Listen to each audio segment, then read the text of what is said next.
Trivantage Capital is an asset management boutique that is focused on investing in a range of financial services equities in the public markets.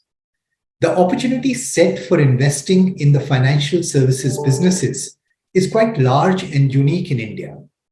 These stocks represent 40% of the large cap space and about a third of the broader market.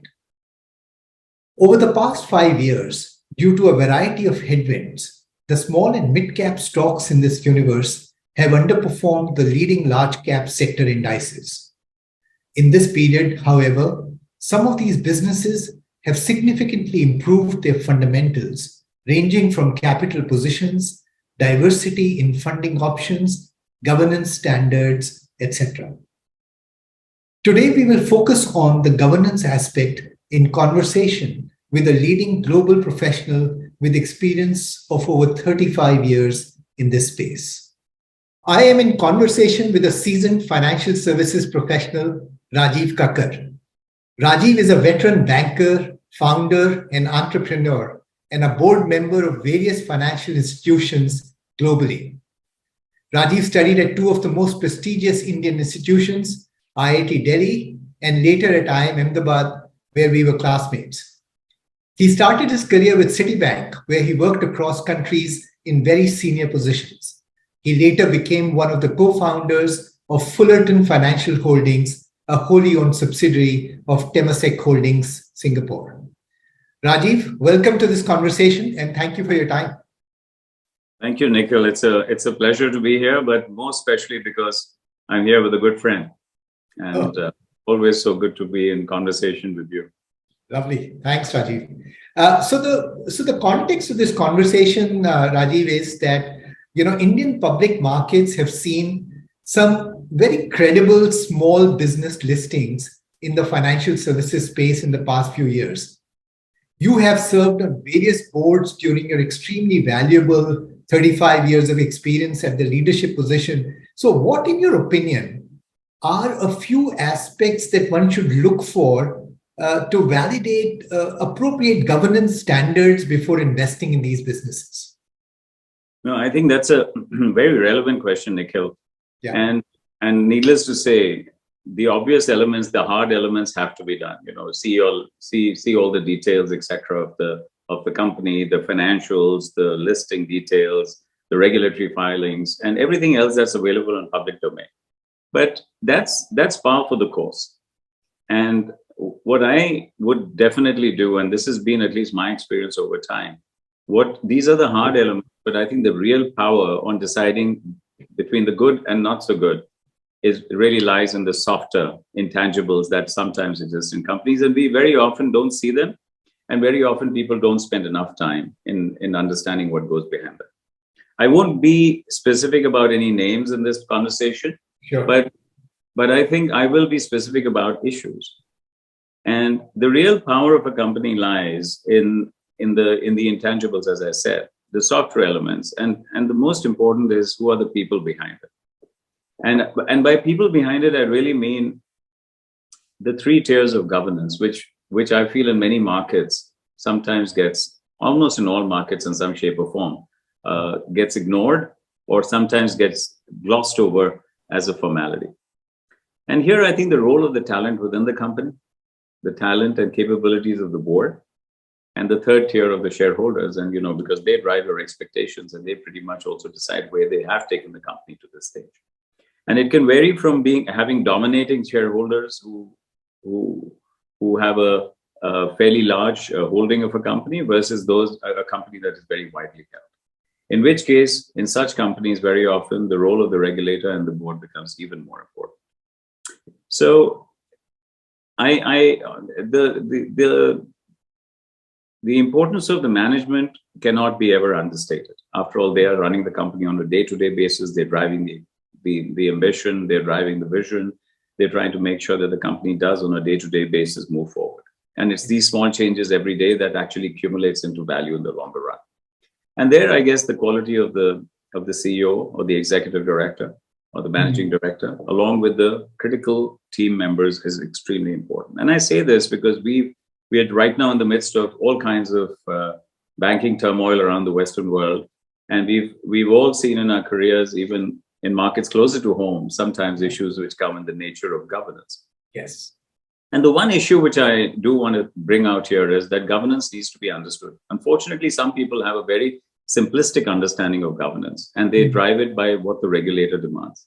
The regulator, we must remember, is very often just the minimum that is expected. Exactly. Those are almost like the 10 commandments, a commandment that you cannot ignore. Yeah. But at no stage have the 10 commandments, to use that as an example, have ever said you can't be tighter than what is being stated.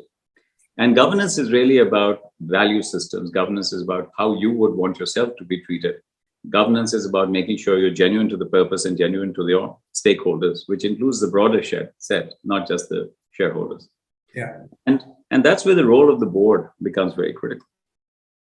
And it normally goes in reverse order, because the shareholders technically select the board to carry out an oversight process, run the company in a fashion in line with what the longer-term goals of the shareholders are. And the board obviously is not an executive board, but a board has a lot of responsibility, firstly, in understanding they actually run the company. They're not there in advisory capacity. And this is so if you really have a board which is capable of understanding they run it, but they run it with the management, they delegate powers to the CEO and the management, and that's the critical yin and yang of how a company is run. So if you have the yin, which is the management, but don't have the yang, there is a very obvious element which is missing. And that happens. The second aspect that I would like to see, if I were to really decide on how companies get handled, is the board matrix of skills. What is the kind of skill that the board has? Both in terms of software elements of stature, an ability to actually push back, stature and ability to handle two critical parts of a fiduciary role. The word fiduciary is often used, but is not understood. The word fiduciary means independence of mind and independence of opinion. And when I hear this word about a collegiate board, I fully endorse it. You don't want a board that is disruptive, dysfunctional, where people can't stand the sight of each other. But having a board which is going to be running on groupthink, where most people just wait for one to say something and go with it, or there is a dominant personality who's running it, is the first recipe for long-term disaster. In the short run, that may deliver results, but in the long run, I think it leaves a weaker institution. And then comes the complementarity of skills.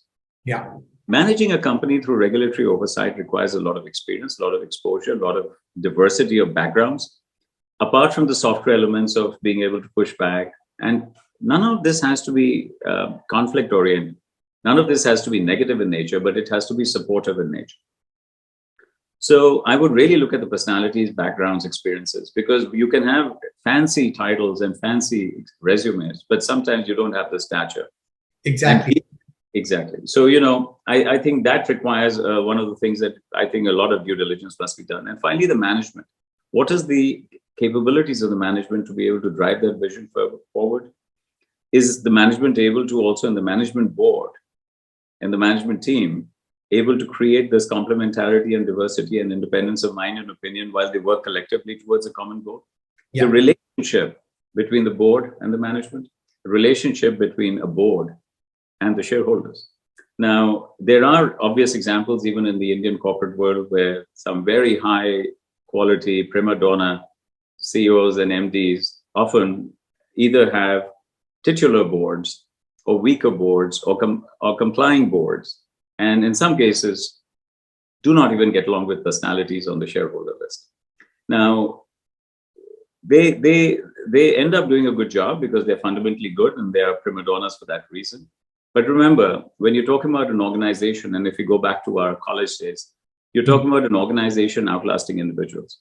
The question is, are you leaving behind an organization which is stronger or weaker than what you provide to it? Great. So no, I was just saying that you made some very great points. I think you were just about to complete this. So please carry on. I was just saying I would recommend look at these software aspects. So even as we went and became founders, entered markets, from my own personal experience, the one thing we would definitely do is break bread together, sit as part of the process, meet the shareholders, spend a lot of time understanding the mindset and the commitment to the purpose. and also spending time with the management independently and collectively, seeing the process, and then deciding whether one should invest or not. Just investing on the basis of annual reports, financials, and whatever media reports come out at you, I think is required, but is the most naive way to look at it. Exactly right. Absolutely, Rajeev. You make some great points here. But you talked about the relationship of the management and the board. In your experience, do you think that the founders, of particularly small businesses, are willing to be mentored by the independent directors or the private equity investors, or do they consider their suggestions as more of some kind of an interference in their vision? So it's a bit of both, Nikhil. And to be honest, I wouldn't blame one or the other. I have seen some great examples where people do very well together. And the one phrase I would use to describe that is, it takes two to tango. And I think, and I'll speak for myself, having been a CEO, being an MD, board managed companies, it's a very lonely position to be a managing director or CEO of a company. While it has a high profile element to it, it has a lot of responsibility for people below you in your team, and for people who manage you through the board, and eventually the shareholders, the regulators, the community. Everyone's watching you. It's sometimes a position which can make you feel very heady, and you can probably do wrong things. But if you really secretly ask myself, you always need somebody you could speak to openly and without, sometimes getting mentoring, sometimes getting mentored, sometimes getting advice, and sometimes doing things without being judged. Now, I would always recommend that a lot of it depends on the quality of the investor and the board members who come in. Mm. If the CEO can't respect you for your capabilities, for your ability, and for your style, then I can't blame the CEO for not being effective in that relationship. So I think it is, as I said, two to tango. One of the first things I've learned, and sometimes the tough way, is to build trust and build rapport. So I think if I'm trying to base it on my experience, and even some of my experiences now, as I sit on and I've sat in about 20 plus boards around the world, and I still sit in about 6 around the world. I have to say that building a trust and rapport outside the boardroom, being available for them, not just on those 6, 8, 10, 15, 20 meetings that you have, but being there for the organization as and when you're required, coming in fully prepared, being practical and pragmatic about how things get done, rather than just making sure you become pesky and a pest on every little matter. You need to have latitude, but knowing exactly where to zero in and where not to. Knowing your skill area, knowing your expertise area, and knowing how you can mentor. One of the problems with executives who have been long-term executives, and I'm one of them, is learning to be an independent non-executive director, learning not to go into the trenches, learning not to get into the pants of the CEO. Yeah. So building trust is also about complementing. And hence I said it takes two to tango. But if you really ask me from a need side, I have noticed that where you build the relationship, CEOs actually come to you very openly, allow the people to come to you very openly. And I would blame directors for not building that rapport. It's not enough to simply do what is required by law. I think it's much more required. You've got to feel responsible for a company. Remember, the holy grail is duty of care and duty of loyalty. Yeah. So the moment and you don't support wrong things, but duty of care and duty of loyalty is towards all stakeholders, including your people, including those. And how would you and I feel if someone looks over our shoulder and wants to only point out mistakes, but never understand that there are sometimes challenges? And I have seen where breakdowns have happened or where negative experiences exist. I think it is largely because two complementary people are sometimes going head on. They're not speaking adult to adult, but they're speaking parent to child, or sometimes they're speaking parent to adult. And it's a breakdown of interpersonal communication. And the other thing is, I think even as directors, we have to learn, we cannot be experts in every area. Where you're not experts, either have the humility to understand it, spend time outside, and then come out with commonsensical, pragmatic responses. Or sometimes we don't have to make a point on everything. You don't have to always be there for every point. You need to be able to trust your captain Yeah. Our role as directors is to provide the guardrails to protect the management and to jump in and be able to make sure management doesn't go wayward and sync it with the longer term goals of the shareholders and the stakeholders and the regulators. And also come in and play the zinger if somebody does something wrong and prevent issues going wrong. So you don't sit back and just accept anything. But it's like parenting. And I don't mean this in a negative sense, but you can't with your children too always jump in.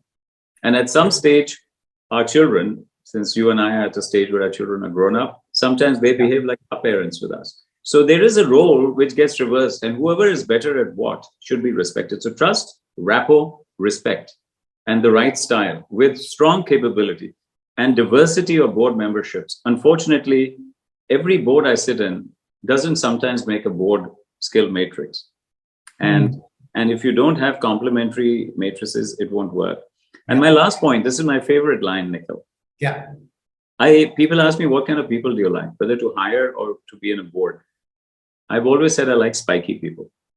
And the reason I like spiky people is when two spiky individuals get together in the beginning, there is always a bit of a rubbing, bit of friction, bit of uncomfortable feeling. And that is natural. Now, but if there is complementarity, then the spikes of one fits into the grooves of the other, and you form a tough matrix. Almost you form a hard grid which doesn't break, and you make up for each other's inadequacies. You complement each other's knowledge, and very often, and that's where the trust and rapport comes in. That's where the professional trust and professional rapport comes in as well, not just the personal one. And there is an element of integrity, both professional and personal. Personal integrity is taken for granted. Professional integrity is sometimes not questioned. And by professional integrity, I mean, are people really working hard before they get onto that board, when they come for the meeting or in between meetings, with a genuine intention to do things the same way as if they were to handle their own money? And I feel this requires a lot of focus from the shareholders, because the shareholders are responsible for selecting board members. And somewhere this process can get compromised. Yeah. And I would be very careful to ever say founders don't respect it. I think founders demand it, love it, want it. But how? So the what is unquestionable, but the how is what we all have to work towards. And it's both ways. Even the founders have to accept the how. And they have to build trust and rapport and openness and transparency, and realize that we're all the yin and yang of a three-tiered governance process that runs the company, and not the other way around. Fantastic. Again, some great points made there. Rajeev, there's another very important aspect these days that, we as investors encounter, which is that, when a private company, gets listed, then suddenly the quarterly earnings pressures or the expectations of the public markets, which are very different, come in, and till then, the boards and the founders, they have been really used to a very closed world where they could just talk about their long-term vision, etc., without really getting much bothered by the pressures of the quarterly earnings. How does that change, in your opinion, the relationship between some kind of a questioning board and the founders? Because board then also has to look at the alignment with the public market shareholders. And so, therefore, how does that, develop? Because I think in some cases we have observed that, a lot of friction comes in then because the founders just don't want to be pressurized so much by the demands of the public market. So I think this is a fantastic question, and it's an age-old question. First and foremost, there is a reason why you have shareholders in the first place, and you're public. In the evolution of a company, you can come in and create innovation, and then come the other players, whether it is venture capitalists or private equity players at different stages of your journey, may come in and keep you private, but keep a firm private, but they help commercialize the opportunity. But at some stage, if you really want to scale up a business, become big, both in terms of influence, access to capital, which is the critical element of growth, and the need to drive assurance you have to get into public markets. Even if you're private, you're technically in public markets because any entity is always borrowing, whether it borrows from a fund, it borrows from a bank, it borrows from private investors. The issue is who are the ultimate beneficial owners of those funds. You could be borrowing from a pension fund, in which case you're responsible to the citizens of that country. So I think you're public much before you're public. This whole hoo-ha about focusing too much on the stock market is a mere obsession with the stock price. Now, the famous investor who we all know, of course, Warren Buffett, always talks about buying a good company and forgetting it for decades. And he also says that it's the stock market is the place where impatient investors transfer their wealth to patient investors. Yes. So it's a question of how you react and how you use this important pillar of your cap table. If you really want to institutionalize your shareholding, you want to widen the shareholding, truly become a public company, and are committed. And I don't mean just the CEO, I mean the CEO, the management team, as well as the board.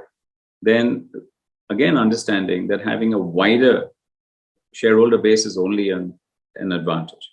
It can be a disadvantage where it can be a disadvantage at different stages of your business. If you go in too early, where you do want a fair bit of latitude and want to be able to work towards longer term skills, then you are essentially still in the S-curve part of your evolution. If I look at how your business builds, it's in the S-curve, and after it scales, it takes off, many fail. The venture to success ratio is extremely low, but the private equity to even scaling ratio is sometimes not very, very high. It's not as low as venture.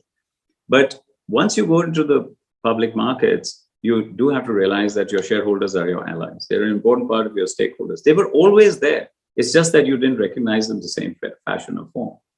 And the power for a CEO, for a board, to derive power from the collective size of a large and widely spread shareholder base is very strong. So now it's a question of attitude, and it's a question of where you are in your business. So one is your stage of business and stage of evolution. If you do it too early, then by definition, to some extent, it leads to a shorter term focus because you become too sensitive about raising money all the time. And as a result, you're always focused on share price. And sometimes you may not take the decisions as well as you would if you didn't have to respond to a market. It's like parenting again. I love giving this example. If we make our kids start working too soon, too early, then they won't be able to educate themselves. So good Indian parents and good parents around the world often tell their kids to keep studying, acquire skills, get experience before they go out and try to earn money. So I say this, the stage of even our own evolution is about, in our careers, the first stage of our lives, 10, 12 years, we should learn. The next 10, 12 years, we should earn, and then we should return. So not burn. So yes. So the company is the same. So the first 10, 12 years as you're building your value proposition, or whatever that time frame is when you get ready, it could be 5 for some, it could be 10 for the others. And then it's important to start earning.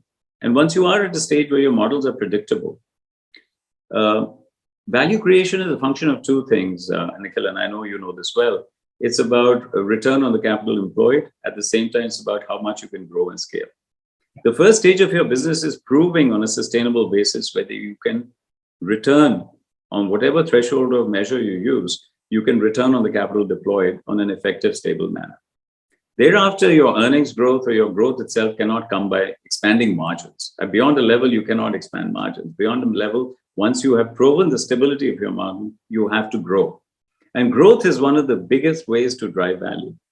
And that's where the challenge comes, and that's where the appetite for equity investment is very, very high. Not just for the financial power of that money, but also the diversity of your shareholders lends great credibility to the outside world because of the transparency, because of the openness, because of the accountability, because of the regulator oversight changes. Now, I think the maturity mindset of the shareholder and the board is very important here. Yeah. Choosing when to move your kid after graduation to the big bad world is when you have to step back and understand that there needs to be greater transparency, some amount of error making. And you don't respond to your children's career every 3 months and say, did you get rated well or not? Sure. Your company is, again, a company.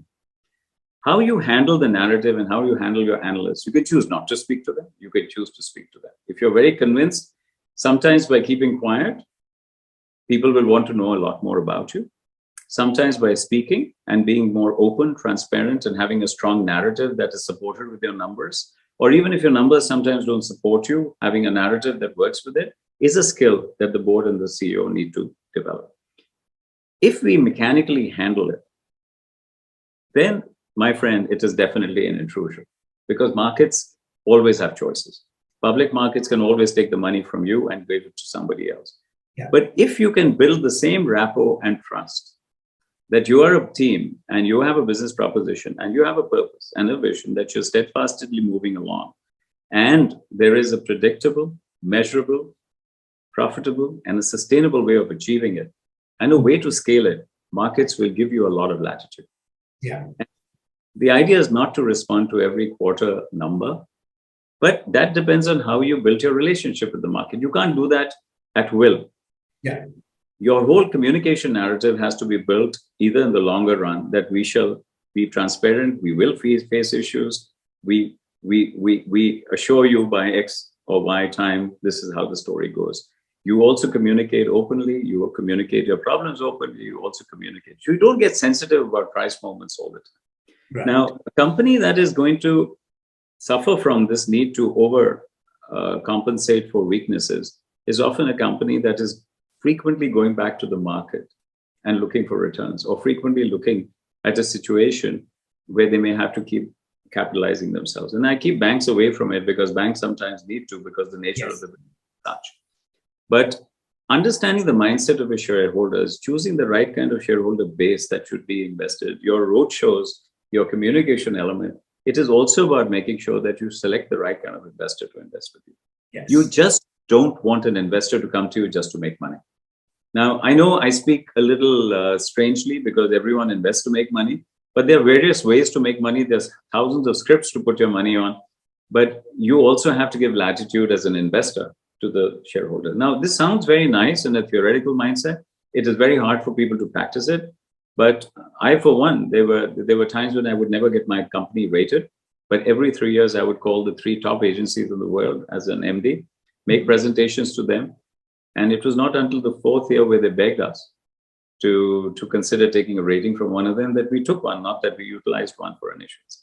So if the beauty of these things is if you get called and you build the trust and the rapport and the credibility and the performance, and show that you're doing it for the right reasons. And the right reasons for going back into the market and being sensitive about rates is when you want to do a raise. But the raise should not be done for survival. The raise should be done for significant aggregation or a breakout strategy. If you are one of those business models which are going to run out of cash soon and hence you need it for survival, then you will be judged by the day. Yeah. And that's where pressure happens. So professional capability, understanding what is the right time to go in, establishing a rapport, communicating your vision, the time frame of your vision. While you respond at quarters, your vision has to be defined and your communication has to be consistent. I think it's an art and a science. Unfortunately, it's become more of a tactic that every quarter you have to go get good news. And yes. The last thing I want to say is the one thing we should never fall prey to, because when I hear analyst calls or I read reports, when the thing goes well because of a freebie or a gift given by interest rate movements, everyone takes the credit for it. When the things goes against them, everyone blames the market. Yes, blames the market. Yes. Now, that's exactly when you lose credibility. And if you lose credibility, then don't expect public markets to be kind to you. To get trust, you have to give trust. To get openness and pragmatic support, you have to offer that too. Yeah. So, absolutely. So very well said, Rajeev. One of the other points that I wanted to discuss with you is about this comparison that, investors often make about, corporate governance standards in emerging markets versus the developed ones. Now, you have worked across geographies, etc. You've been on the boards in various markets. Is there much of a truth in this, in your opinion, that investors need to be, extra careful when it comes to corporate governance standards in emerging markets, markets like India, particularly? So So let me first respond before coming back to India. Your broad question, do we need to be more careful as investors when we worry about governance in emerging markets versus developed markets? My answer is you need to be careful in both cases. Exactly. So I definitely don't believe that the emerging market is cases are worse or more scary or more dangerous. And I say this from my personal belief. I don't know what books and literature may say, and I think many of them are driven by bad examples. I think the risks are the same because the issues are the same. The only way is how you look at governance in each of the markets, whether it's developed, emerging, whether it's structurally emerging or cyclically emerging, having worked in both kinds of emerging markets as well, I think is a function of understanding the idiosyncratic nature of what you are looking at and how you judge governance. So you cannot judge an emerging market which is cyclical by emerging market structured standards or by Western standards, and equally a structured emerging market by Western standards, or equally a Western company with a emerging market standard. In other words, even this Western bloc versus emerging markets is, according to me, a terrible definition when it comes to picking stocks and picking equity, because I think it finally boils down to each entity in each market. So my answer is no. My answer is the fact that you have to be careful is true of both cases. The question is how, which is different. How you will establish the existence of governance and the correctness and the integrity levels in a company changed by the nature of the business, changed by the nature of the market, and changed by the idiosyncratic element of your business model and the kind of people that exist in the market realities.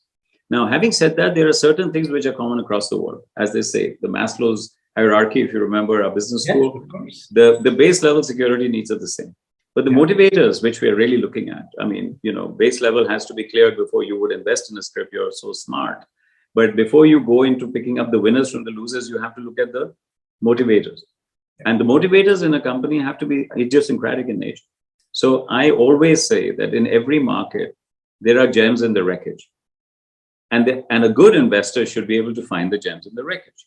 No market has wreckage by standards of the market being Western or more evolved or developed or not developed. I have seen some outstanding companies in Vietnam. I've seen some outstanding companies in India. I've seen some outstanding companies in Russia, where I've worked, in Turkey, in Africa, and in Western and Central and Eastern Europe, and in Asia, where I worked a lot as well. But I can tell you, I've equally seen some pretty lousy governance companies in the most developed markets.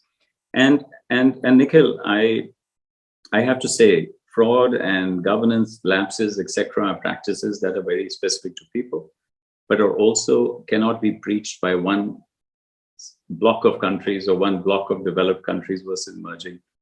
I think these are fundamental to the value system of a people, of a country and a nation. The principles of governance need to be understood. The principles of governance is to have the right value systems, to do what is right, to do things with your best of your abilities, to make sure you take care of the collective needs of all your stakeholders, and to do things as you would, with care and loyalty, as you would to yourself. Now, unfortunately, governance is not taught like that. Governance is taught with a code of conduct. Governance talk about you must do this, you must meet 4 times a year, you must have 6 meetings, you must have the following committees, and you must have the following minutes. That is not governance. That is recording of governance. That is the process of governance. Governance is about the absolute effect of what you achieved and what you wish to desire. And fortunately, my friend, this is equally and randomly distributed around the world. So the fact is, our Mother Nature has made sure that the existence of values and capabilities are equivalently. It's only opportunities and wealth which are sometimes inequitably distributed by nature of where you are as countries. But intellect, value systems, etc. So it's all a question of how you put people together. And I would say, depending on the market, whoever goes out and selects, and especially in India, we should be able to go through the process I mentioned earlier about seeing your layers of governance system, seeing the business model, seeing, correctness of this business model for the stage of the market. Is it me too? Is it copycat? Is it a blue ocean? Is it red ocean? Is it something that is doable? Are those margins sustainable? And at those margins, are they scalable? So scaling a company after you have built the proposition and scoping it in existing markets and only gradually transforming across the adjacencies is very critical. There are some, my last point, there are some outliers in the world who are capable of doing space discovery, getting a Twitter channel, getting something else, and creating very different businesses. But such people are geniuses. And you don't build your businesses on geniuses, right? Exactly right. You build your businesses on people, on a proposition that can be run equally well by average people. Yeah. And if you choose that, I think it's good. So my answer to your question is no. I think the responsibility is to be sensitive to how you look at markets, even within a country like India. I think the stage of the business, the levels of governance, the readiness of the market for a particular kind of model. Sometimes in India, I see some of our new developments being very copycat. Sometimes, especially the new age startups that are happening, without realizing that there is massive disruption which is taking place just by the government. Look at the India stack.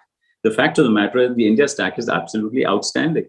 So why are we trying to build something that may have worked in another market, which competes with the India stack? We should work with stuff where the India stack gives us tailwind, not headwind. Because like it or not, the India stack is going to win. I'm just use this as an example. Yeah, so absolutely. Let's not try to force fit other solutions into different markets, and it goes the same way.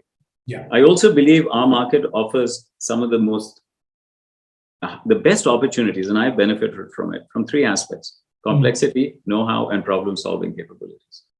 So when I worked in other markets, and I worked in 30, 40 markets deeply, I can tell you, I base it on the level of complexity, know-how, and problem-solving we have to handle in our country. Just by nature of the fact that soon we'll be the most populous country in the world, where just to cover... We've already become. I know, soon, next month or so. Yeah. And the fact that to reach 50% of your target market, you have to be in 4,500 cities, and some of them are not even cities. To reach 80% of target market, I don't even know, because people are so spread out. That's the potential of India. And the fact that we are reaching out to those markets in the way we are, and the kind of inclusion initiatives and mainstreaming that the government is doing through new airports, through new airlines, through internet, through Wi-Fi, through technology, through UPI, through ONDC, through OECN. I mean, even today's FT carries an article about the Indian stack. I just feel we also need to understand that the idiosyncratic nature of this country will not be built on physical infrastructure as much as on virtual infrastructure. Yes. I've seen very closely working in China how it was physical infrastructure which drove it. I live in the GCC, where a lot of it is physical infrastructure and a massive amount of capability of wealth. I've seen Singapore, which had no know-how, no population, and no resources, and how they use governance to be able to attract talent and capability. So you need a horses for courses strategy. And there is no one size fits all. That's all I can say. I know I'm sounding loosey-goosey, but here I'm talking to a top-notch investor. If I start talking about books and price to cash flow and all the other CAPM models, you know it all. But these software elements drive value, and these are the toughest to do. Great. Rajeev, we are unfortunately running out of time, but I'll squeeze in a final question. As investors, we have seen that, there's a very, very small proportion of small cap stocks that actually graduate to mid cap, and very small proportion of mid cap stocks that graduate to large caps. Do you think, in your opinion, over the next 10 years, let's say in India, because of some improvement in governance standards, very strong capital positions, etc., lots of metrics that we can consider here, that there would be a larger proportion of smaller cap businesses or stocks that would actually graduate to a mid cap, and similarly mid caps to large caps? So do you think that more businesses are ready to graduate to the next level in a country like India, purely from a public market investor's point of view? So if I understand your question right, you're asking me if 100 companies start, if we were getting successful, will it now be 10 or 15 or 20? Exactly. And Nikhil, in my view, I don't think that will change. I think whatever the percentage historically that we've seen will be pretty much the same. What we will definitely see given the development, given the fact that we have younger minds, brighter minds, we have much better infrastructure, much more excitement around being an entrepreneur. Unlike our generation, when we started, where doing a job was the core part, you just will have very many more companies. Yeah. But to answer your question, in my view, and this is my view, please, I say this with trepidation. In my view, the percentage of those that really may make it big will probably not change from what it has been historical. But what will change is the absolute number, because the inflow itself will become very large. Of course. So today it is almost fashionable, and it is also I think some of the new generation people come from affluent parents. Some of them come not affluent but armed with education and a greater pride in this India. So there are very many more people who are willing to start, and even the infrastructure is much better. The mindsets of the ecosystem players, investors, etc., mentoring capabilities, co-working solutions, and so many things have happened. I think all business models of traditional businesses have got unbundled, and there's a process of inflation going on. Yeah. I also do believe, what I do say is, for the right person with the right soft elements, the convergent disruption process is what you're saying. There's a process of convergent disruption. It's not just us trying to disrupt the market or a founder trying to disrupt the market. Now it is public, private players and ecosystems and investors and everyone. And now, even after the China Plus One strategy and the friendshoring, etc., India is also getting a lot more attention from the rest of the world. The fact that our dependent population versus our working population has become favorable. The next 20, 30 years are active growth. We have a huge NRI base. We have lots of influence overseas, and we have a lot of wealth. We also have a lot of hardworking people, great education, great institutions. We have our share of problems too that may not sound very hunky-dory, but everyone has them.